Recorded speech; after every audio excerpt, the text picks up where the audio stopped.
네, 안녕하십니까. 도코투였습니다.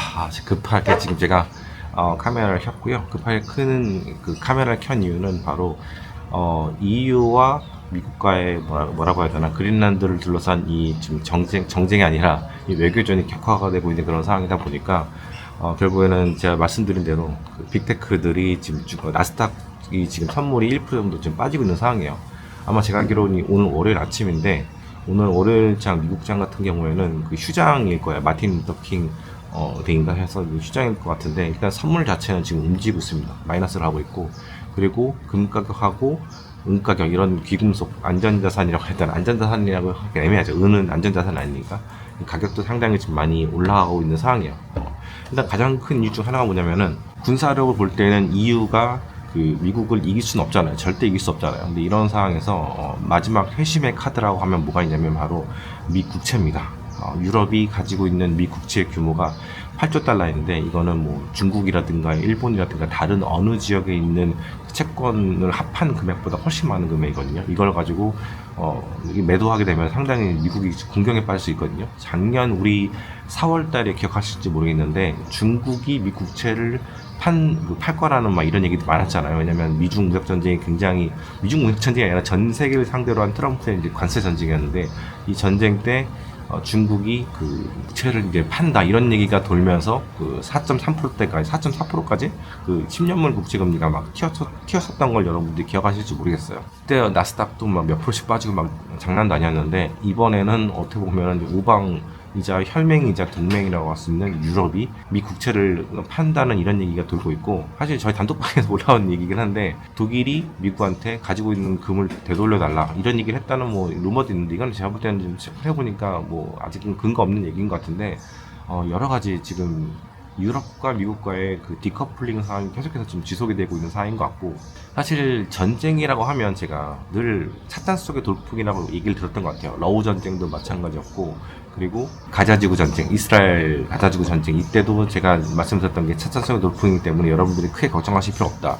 그 특히 이제 중동 전쟁 같은 경우는 늘 이제 유가를 타치를 하는데 유가가 움직이지 않을 것이고 또 움직이지 않는 걸 보면은 전혀 이 서방 세계에선 이 문제를 심각하게 생각하고 있지 않다 이렇게 보시면 되는데 결국엔 시간이 지나서 보시면은 전혀 문제가 없었어요.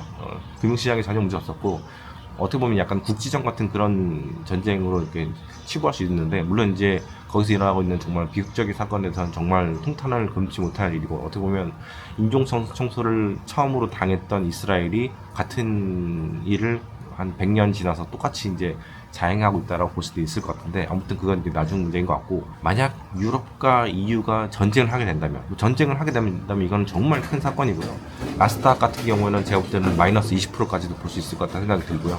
물론 많은 분들이 이야기를 하시죠. 미국과 EU가 직접적인 전쟁을 할 가능성은 별로 없다라고 얘기하시는데 저도 어느 정도 동의를 하는데 이제 트럼프가 지금까지 해온 행동들 보면은 기상천외한 일들을 많이 자행했었고 특히 이제 올해는 지방선거가 있기 때문에 무슨 행동할지 몰라. 지금 1월 달이 지금 1월 며칠이죠? 1월 지금 19일인데 19일이 지났는데 제 느끼기로는 막 진짜 몇 달 지난 것 같아요. 전부 여기저기 막 들쑤시고 다녀가지고 2026년 처음부터 상당히 이제 험난한 그런 모습들을 보여주고 있는데 중요한 건 그겁니다. 전쟁을 하든 안 하든 지금 미국이 유럽한테 이렇게 대하는 거는 정말 있을 수 없는 일이거든요. 지금까지 보면은 트럼프가 향하는 뭐라고 해야 되나 이 칼날은 대부분 적성 국가들이었단 말이에요. 근데 지금은 이거는 뭐 작년부터 그렇게 했었죠. 우리나라도 어떻게 보면 동맹인데 동맹한테 돈 뜯어먹고 대만한테 뜯어먹고 일본한테 뜯어먹고 이거한테 뜯어먹었는데 이제는 총부리까지 겨누는 총부리를 동맹국한테 겨눴던 적은 없었어요. 이번엔 정말 그럴 가능성이 높다는 거. 가장 큰 문제는 뭐 히토류, 뭐 러시아랑 중국이 그린란드를 차지할 거라는 이런 지금 당장으로서는 말도 안 되는 왜 갑자기 이런 얘기를 꺼내겠습니다. 이건 약간 선동이라고 저는 보는데 만약 그런 문제가 있다고 하면은 정말 그린란드를 보호하고 싶다면은 주한미군을 배치하듯이 그린란드에다가 그 나토군을 보내면 되는 거거든요. 근데 이거는 나토군을 보낸 게 아니라 우리가 이 그린란드가 위험하기 때문에 우리는 이 땅을 차지하겠다. 전쟁도 불사하겠다는 얘기를 트럼프가 직접 자기 입으로 하는 거예요. 이거는 외교적인 뭔가를 훨씬 뛰어넘는 에티켓을 뭐 이런 관례를 뛰어넘는 그런 일이거든요. 물론 트럼프는 원래 말을 이런저런 얘기를 막 하니까 뭐 그럴 수 있다라고 얘기를 하시겠지만 그게 면죄부를 줄 수 있는 건 저는 아니라고 봅니다. 아무튼간에 지금 관세를 좀 때려맞고 있죠. 그 영국이라든가 독일 뭐 이런 국가들, 그린란드에 군대를 보낸 국가들은 지금 관세를 10%를 일단 때려맞고 있고 6월 1일부터는 25%를 때려맞는다고 하고 있고 캐나다까지도 지금 캐나다는 완전 지금 미국하고 등을 돌린 상태거든요.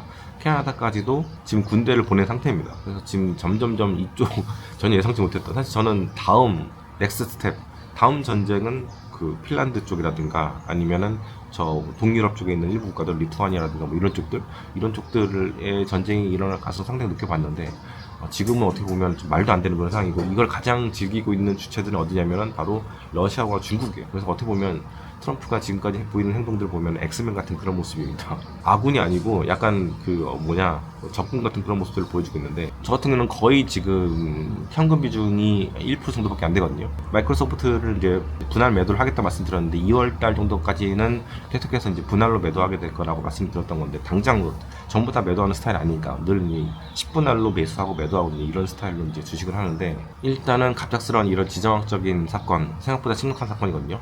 이거는 저는 제 채널 자체가 막 공포를 조장하는 그런 채널은 아닌데, 이거는 조금 쉽게 볼 일은 아닌 것 같다는 생각이 들고, 진짜 지정학이 흔들리는, 전 세계 쓰나미가 흔들리는 이런 정도의 사건을 저는 보고 있습니다. 그래서 그린란드를 둘러싼 이거는 일단 트럼프가 일단은 외교적으로 일단은 보류, 이런 거 말 잘하잖아요. 처음엔 질러놓고 그 다음에 잠잠해지는 거, 트윗 안 하고 막 이렇게 보류하는 이런 상황으로 가야지. 지금 상태는 너무 세게 나가고 있잖아요. 어떤 일이 있더라도 우리는 그린란드를 차지하겠다 이렇게 나오고 있으니까. 그리고 트럼프가 지금까지 들쑤셨던 여러 그 분쟁 지역들을 보게 되면은 제대로 된 게 하나도 없어요. 러우 전쟁도 지금 계속해서 격화되고 있는 상황이고, 우크라이나는 거의 전멸로 가고 있는 그런 상황이고, 태국과 캄보디아와의 전쟁도 지금 재개가 된 상태고, 그리고 가자지구 같은 경우도 이스라엘이 다시 계속 맹공격을 펼치면서 도시 자체를 다 그냥 망가뜨리고 있는 상황인데, 지금 뭔가 제대로 된 게 하나도 없는 상태인데 그린란드까지 들쑤시니까 진짜 문제가 좀 심각해지는 것 같고, 그래서 어떻게 보면 새해 벽두부터 참 심각한 상황이 지속이 되고 있는 것 같습니다. 이렇게 그 적성 국가들이라고 할 수 있는 중국하고 러시아한테 이렇게 힘을 실어주게 되고 틈을 보여주게 되면은 글로벌 사우스, 특히 이제 브릭스 국가들이 약간 주축인 것 같은데, 이 국가들이 점점점 올라오게 되면은 레이 달리오가 그런 얘기 했잖아요. 어떤 강대국들의 흥망성쇠를 보게 되면 결국에는 막판에는 G1국가와 G2 두 번째 국가를 제압하기 위해서 전쟁을 일으키는데, 어떻게 보면은 미국이란 나라의 그런 헤게모니가 점점 지고 있는 것들은 여러분들은 많이 눈치채실 거예요. 왜냐면 뭔가 분쟁이 있게 되면은 미국이란 나라가 정말 힘이 강력했을 때는 외교적으로 말로써 그냥 잠재우는데, 지금은 말로써 잠재워지지 않는단 말이에요. 그러다 보니까 이 분쟁 지역들도 계속해서 전쟁이 계속 격화가 되고 있고, 왜냐면 원탑이라고 하는 나라가 힘이 약하니까.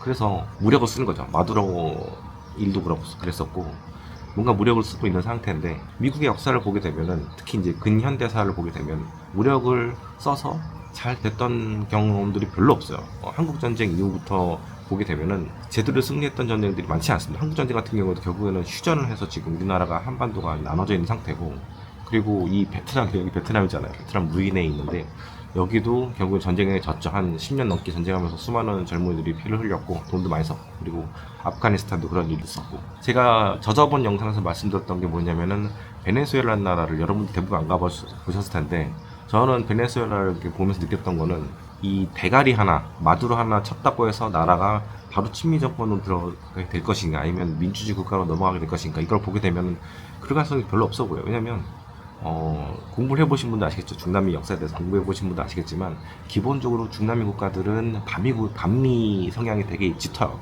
바로 아래에 있는 미국 바로 아래에 있는 그 멕시코도 반미 성향이 좀 짙고 좌파 정부들이 쭉 있고, 그 아래도 쭉 보게 되면은 맨 아래에 있는 뭐 칠레, 아르헨티나, 브라질 같은 거 희한하죠. 여러분들 이해하시겠어요?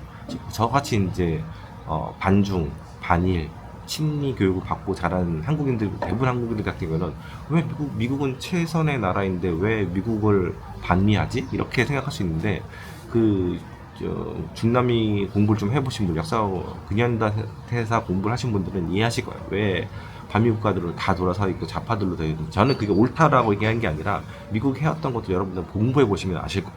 그렇기 때문에 이 역사가 굉장히 뿌리 깊어요. 그래서 함부로 우리가 이제 마두로가 이제 떠났기 때문에 이제 베네수엘라는 친미 국가가 될 거야 이렇게 이야기가 쉽지가 않습니다. 그 옆에 있는 콜롬비아도 친미 국가가 아니고 그 아래에 있는 페루도 친미 국가가 아니고 일시적으로는 친미 정권이 들어서는 경우도 있긴 있어요. 근데 기본적으로 볼 때는 나라들이 국민들의 스탠스가 약간 미국을 그렇게 막 좋아하는 그런 스탠스는 아닌 거죠. 그래서 언론들이 막 얘기하고 카르카스라고 하는 곳이 이제 그 베네수엘라 수도인데 여기에서 막 트럼프를 막 와 이렇게 막 하고 막 이런 사람들 보면서 이제 친미 정권이 들어섰건 이렇게 착각하지 마시라는 거죠. 언론이라는 거는 자기들이 보여주고 싶은 것만 보여주고 이런 측면이 강하기 때문에 이렇게 되게 사람들을 착각하게 만들고 뭔가 피싱하기 되게 쉽게 만드는 그런 경향이 있는데 기본적으로 여러분들이 공부를 하셔야지 이런 것들이 휘둘리지 않을 수 있다는 걸 또 한번 제가 말씀을 좀 드리고 싶습니다. 이제 2달 정도 있으면은 미국이 전 세계 상대로 이제 관세 전쟁을 시작한 지가 이제 1주년이 되거든요.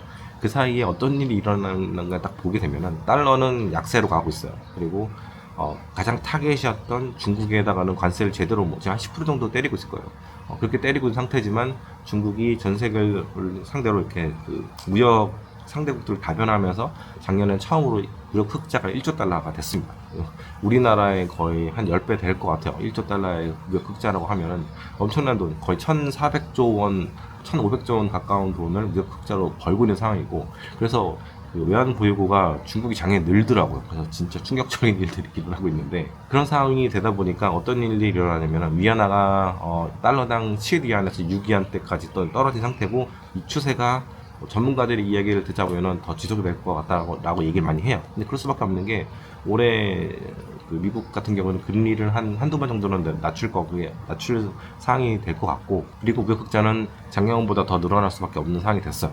그래서 좀 신기하게도 중국이라는 나라가 내부적으로는 상당히 분위기는 안 좋잖아요. 부동산도 아직까지는 안 좋은 상태고, 그런 상황에도 불구하고 좀 신기하게도 이렇게 위안화가 강세가 된다는 거는 탈달러가 되고 친 위안화가 되는 참 이상한 세상에 지금 살고 있는 거 아닌가 이런 생각도 들고, 그리고 저는 알렉산더 왕이라고 해서 메타의 부사장으로 갔던 전 스케일 AI CEO 출신의 그 젊은 친구 97년생인데 이 친구가 연봉이 1,400억으로 받으면서 스카우터가 됐고 기업 전체가 다 메타의 스카우터 됐는데, 그래서 주커버거의 이제 오른팔 같은 사람이거든요. 그래서 늘 사진 같은 거 주커버거 찍히면은 회사 사진 찍히면은 늘 오른쪽이나 왼쪽에 늘 이제 알렉산더 왕이 있더라고요. 그 친구가 이제 며칠 전에 어떤 자리에서 이제 발표를 하게 되는데 중국을 상당히 경계를 하고 있고, 이미 오픈소스 AI 쪽에서는 중국이 앞섰고, 올해나 내년에는 폐쇄형에서도 중국이 미국을 앞설 수 있다라는 얘기를 하고 있어. 그리고 이 사람 같은 경우는 아마 태어난 게 아마 미국이기 때문에 상당히 친미적인 그런 마인드거든요. 그러니까 성이라든가 이런 것들은 다 중국 사람이긴 하지만 일단 완전 친미주의자, 패트리엇이라고 해야 되나 이런 느낌 많이 받을 정도로 상당히 이제 친미적인 사람인데, 중국은 계속해서 경계해야 된다. 그러기 위해서는 전력도 계속해서 이제 깔아야 되고 이런 이야기들 많이 하더라고요. 그래서 지금 제가 하고 싶은 얘기는 뭐냐면은 중국이 올라오고 있고 브릭스가 올라오고 있고 글로벌 사우스가 올라오고 있는 상황에서 어떻게 보면 우리나라는 너무 이쪽을 굉장히 약간 무시한다고 해야 되나 이런 측면들이 있는데, 무시하면 안 됩니다. 제가 아무리 독서 투자 지금 3년 동안 이런 얘기를 해도 듣는 분들은 듣고 정치병 걸리신 분들, 진영 논리 있는 사람들은 안 듣는데, 이미 어떻게 보면 우리나라는 AI에 있어서 상당히 좀 뒤처진 상황이고 지금 전 세계 3위다 4위다 5위다 막 얘기하는데 26만 개의 GPU를 그 엔비디아에서 들여와도 이거를 써먹을 수 있는 방법이 없대요. 그만큼의 전력 생산도 늘려야 되는데 그러기도 쉽지 않은 상황이고, GPU 26만 개를 쓰려면 거의 원전이 1개에서 2개 정도는 필요하거든요. 그만큼의 전력량이 필요한데 쉽지 않은 상황이죠.